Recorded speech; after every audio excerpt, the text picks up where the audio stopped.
are ready. Okay, I want to be a bit brief. I would like, where's Willis? Kwanza utasema vile imekuwa, alafu nizungumze. Thank you very much for coming. Today we came to court for the court to issue a ruling on deferment of plea taking on the proposed charges that the state are trying to illegally bring against my client Jimi Wanjigi.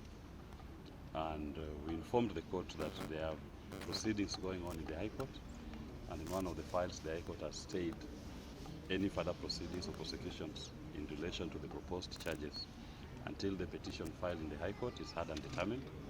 And we invited the court to consider that ruling, and at this stage to arrest its ruling and stay its proceedings in recognition of the High Court order.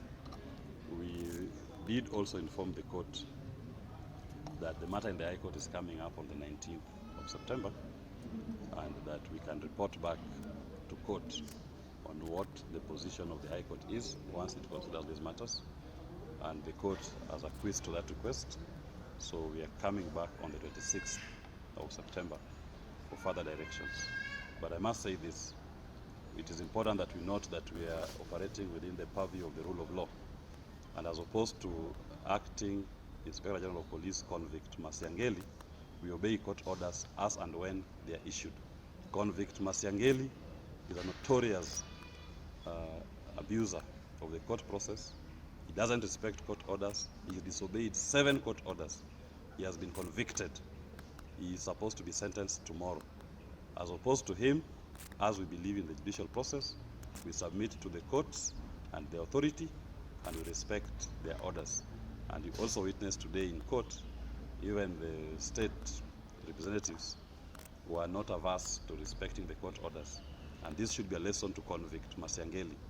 You need to report to court tomorrow to be convicted and sentenced to committee. If not committee, Kodiaga. If not Kodiaga, Manyani. And the Kenyan citizens have a responsibility to arrest you and to take you to any of those facilities in defense of our constitution. Thank you very much. That's all I have to say. We also have with us the president of Bunge la Mwananchi, Jacaranda. Some of the members of that Bunge had also equally been illegally arrested and arraigned in court on similar issues, allegedly because they are associated with Mr. Jimi Wanjigi.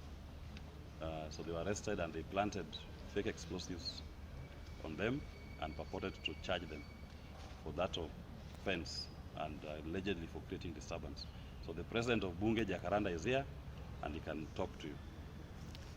Yes, I'm called William Jahom, Bunge la Mwananchi president, Jacaranda headquarter. So since 8888 tulikuwa tunafuata hii maneno ya serikali kunyanyasa watu, na tumeona wako na tabia zingine which are not supported by our constitution: abduction, killing, arresting and shooting innocent Kenyans. Sahi walishika His Excellency Jimi Wanjigi. Wakati walimshika, walimnyanyasa kwa cell. Sasa namwambia serikali waache hiyo tabia. Sisi tuko na Mheshimiwa Jimi Wanjigi bumper to bumper mpaka 2027. Thank you very much. Asante sana. Asante sana. As my good wakili has said, we are people who obey the law. We are law-abiding citizens of this republic. And we are here attending court on trumped-up charges. These police, and let me not say, I want to say William Ruto's police, have all the time to tafuta crime on innocent people. But 71 young men and women died on the streets. I've not seen one person brought to court to account for those deaths. There are people who were found in a quarry, young women. We are told there was a man who escaped from prison. We have never seen anybody brought to this court and charged with those crimes. We have seen friends like Bob Jage and the Longton twins, and several other names that have now been made public that have been abducted. Bob Jage was abducted after seeing me in Kamukunji police station, where I was actually illegally taken. And this is what, 4 or 5 weeks? 5 weeks now. 5 weeks. We have yet to know where he is. And the Longton twins, we pray for their families. The people who are committing these crimes are not before these courts. They are not charged. This is what you call embedded impunity. And that impunity is being perpetuated by one William Samoei Ruto, who has decided the Constitution is not his true north. He will not follow it. He will ignore it. He will ignore the oath that he took. This is a delinquent of the Constitution in power.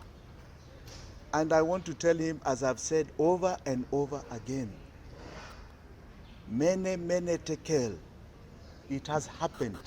No matter what you do, no matter what you try and do, your time to rule, to govern this country is over. It is over. And the country is coming for you, not just Jimi. We are coming for you because you are a delinquent of our laws. It is actually a shame to imagine you as a president of this great republic. You do not represent who we are, our values, our true essence of Kenya. You do not. And because of that, know that your time and the time for honoring yourself is very soon coming to an end. Asanteni sana. Maybe just a question before you leave. We know that there are 70 children who are missing. And you've spoken about the Yes. government not following up. What can you say about it? Yes, I saw the DCI trying to respond to those claims that those are children who did not come to school. I think we know the credibility of that DCI now. Yeah? There are people who come and plant fake evidence. There are people who have been part of killing Kenyans here. I want to tell that DCI, we do not believe you. Those mothers who are crying for their children are not crying out of emptiness. Don't tell us stories. We want to know why Kenya has become the killing fields under this regime. We are the killing fields under the Ruto regime. Why are we the killing fields? One day, and that day is coming soon, you shall all answer to why you've created the killing fields of Kenya. Asanteni sana.